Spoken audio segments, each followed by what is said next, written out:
Halo guys, balik lagi di channel Bang Gendul. Kali ini aku mau nge-review custom ROM yang sudah di request oleh beberapa viewer di PM ya. Dan ini Androidnya 11. Ini adalah Banana Droid, gedang, pisang. Gedang kalau bahasa Sunda itu pepaya ya. Di Bali juga pepaya kayaknya. Kalau Jawa gedang itu kan pisang. Oke, maintainernya Jakimah, pisang raja V5 Fun Edition. Kernel bawaannya Pop Plus dan Linux-nya Enforcing. Oke, seperti apa reviewnya? Kalau secara garis besar sih aku suka ya, karena dipakai sehari-hari ini stabil, dipakai buat main game juga enak. Oke, dalamannya lebih detailnya kayak apa? Check it out.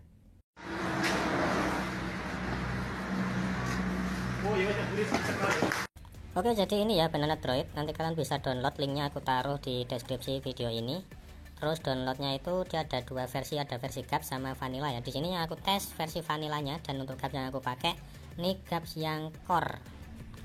Oke, untuk kameranya di sini satu-satunya masalah itu ada di bagian setting kamera sound. Ini lagi-lagi waktu kita centang dia ini ya tetap bunyi.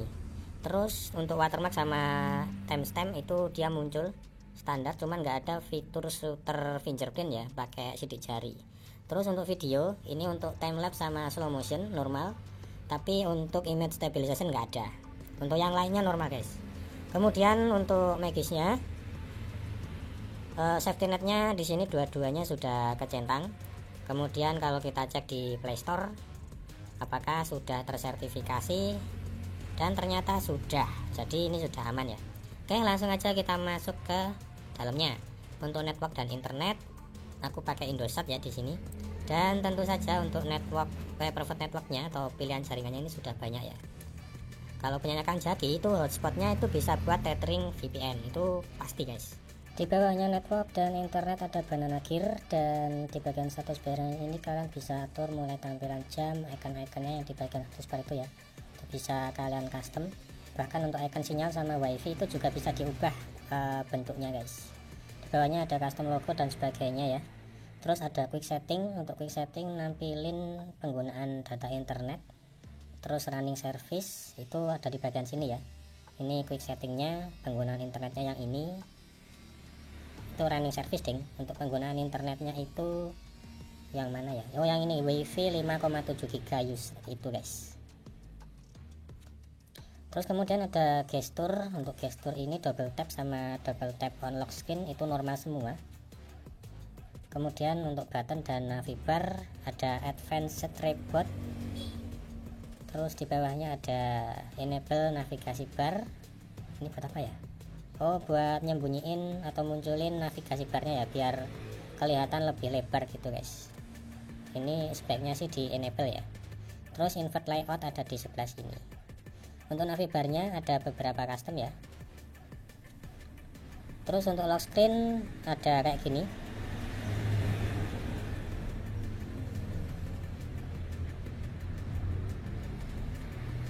Kemudian ada ambient display, tapi untuk ambient display ini aku nggak aktifin ya. Oh, ada double tap lagi di sini, harus kalian aktifin juga guys ya.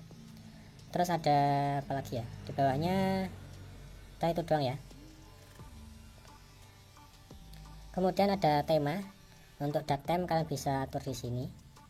Ada accent dan gradient. Terus ada universal disco, makanya kalian tadi kalau lihat tampilan menu settingku di sini ya, menu settingnya di sini ada warna-warni, itu karena ada kaitannya sama si universal disco ini guys. Kemudian ini dia untuk sinyalnya, kalian bisa custom di sini. Terus untuk pilihan font juga ada banyak pilihan guys di sini. Dan yang terakhir ada miscellaneous. Di bagian sini ada gaming mode. Untuk gaming modenya ini standar kayak AOSP pada umumnya ya. Terus ada musik visualizer, ini pulse guys ya. Kalian bisa atur di bagian sini. Untuk yang lainnya ini aku rasa biasa aja. Kemudian di bagian baterai di sini untuk menunya dia biasa aja ya, nggak ada menu buat milih performa. Untuk display dia standar.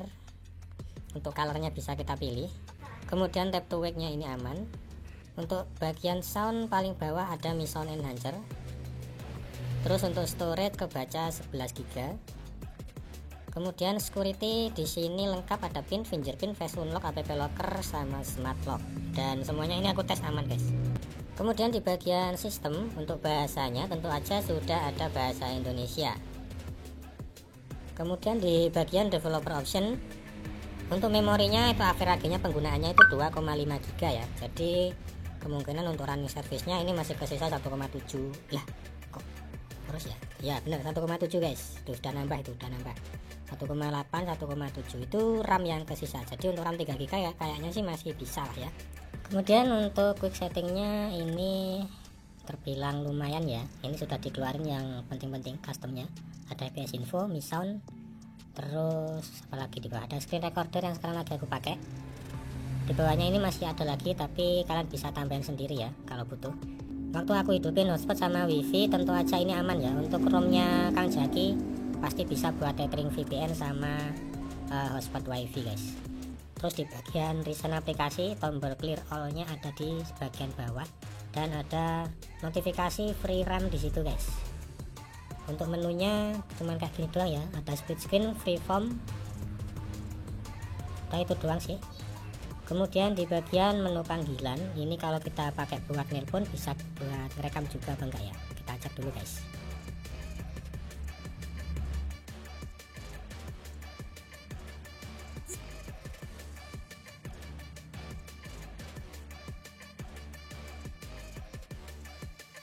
Cek 1 2 3. Oke, ternyata bisa ya guys.